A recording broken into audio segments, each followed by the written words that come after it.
ఏపీలో కన్నుల పండుగగా రొట్టెల పండుగ. రెండేళ్లలో సీమకు సాగునీటిని అందిస్తానని ఎమ్మెల్యే హామీ. పరవళ్లు తొక్కుతున్న కృష్ణమ్మ. ఇలాంటి interesting news AP top 10 news లో చూద్దాం. అనంతపురం జిల్లా కళ్యాణదుర్గం, రాయదుర్గం నియోజకవర్గాలకు సాగునీరు అందించే భైరవాణి తిప్ప ప్రాజెక్టు రెండేళ్లలో కృష్ణా జలాలను తీసుకొస్తామని ఎమ్మెల్యే సురేంద్రబాబు భరోసా కల్పించారు. గత వైసీపీ ప్రభుత్వం మాయమాటలు చెప్పి ఇక్కడ రైతాంగాన్ని మోసం చేసిందని, గంప మట్టి కూడా తీలేదని ఆరోపించారు. అంబేద్కర్ కోనసీమ జిల్లా గంగవరం మండలం వట్రపూడి గ్రామస్తులు వెలగాలమ్మ అమ్మవారికి బెల్లపు కుందలతో తులాభారం వేసి మొక్కులు తీర్చుకున్నారు. అమ్మవారు తాము కోరినట్లు వాసంశెట్టి సుభాష్ ఎమ్మెల్యేగా అత్యధిక మెజారిటీతో గెలిచి రాష్ట్ర కార్మిక శాఖ మంత్రిగా, రాష్ట్ర మంత్రిగా కొలువు తీరటంతో అమ్మవారికి మొక్కులు చెల్లించారు.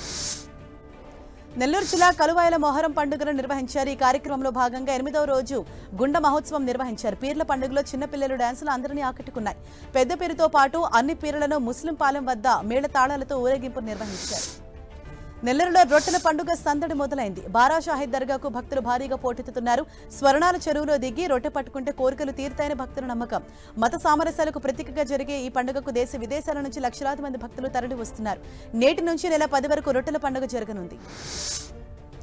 అల్లూరు జిల్లా కూనవరంలో శబరి గోదావరికి వరద పోటు అధికమవుతుంది. శబరి గోదావరి సంగమం దగ్గర వరద నీరు క్రమంగా పెరుగుతోంది. ముందస్తుగా ముంపు గ్రామాల ప్రజలను సురక్షిత ప్రాంతాలకు తరలిస్తున్నారు. వడ్డిగూడెం గ్రామస్తులు సురక్షిత ప్రాంతాలకు వెళ్లి పాకలు నిర్మించుకుంటున్నారు. విజయవాడ ఇంద్రకీలాద్రి దుర్గమ్మ ఆలయంలో సందడి వాతావరణం నెలకొంది. ఆషాఢమాసం ఆదివారం కావడంతో అమ్మవారిని దర్శించుకోవడానికి భక్తులు భారీగా తరలి వచ్చారు. అధిక సంఖ్యలో ప్రజలు రావడంతో క్యూలైన్లు అన్ని రద్దీగా మారాయి. తొలి ఏకాదశి సందర్భంగా దుర్గామాత శాకంబరి దేవిగా భక్తులకు దర్శనమిచ్చారు.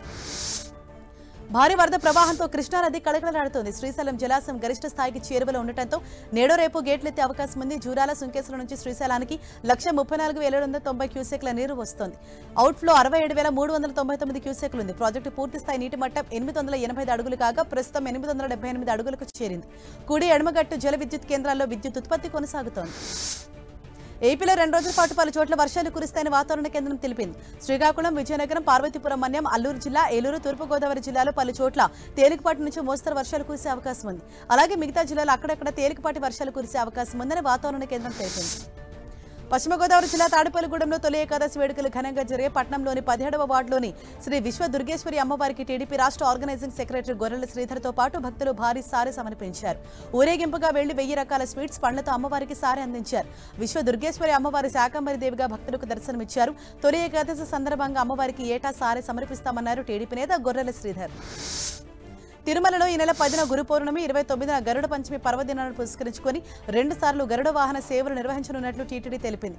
గరుడ వాహనంపై మలయప్ప స్వామివారు మాడవీధిలో విహరిస్తూ భక్తులకు దర్శనమివ్వనున్నారు.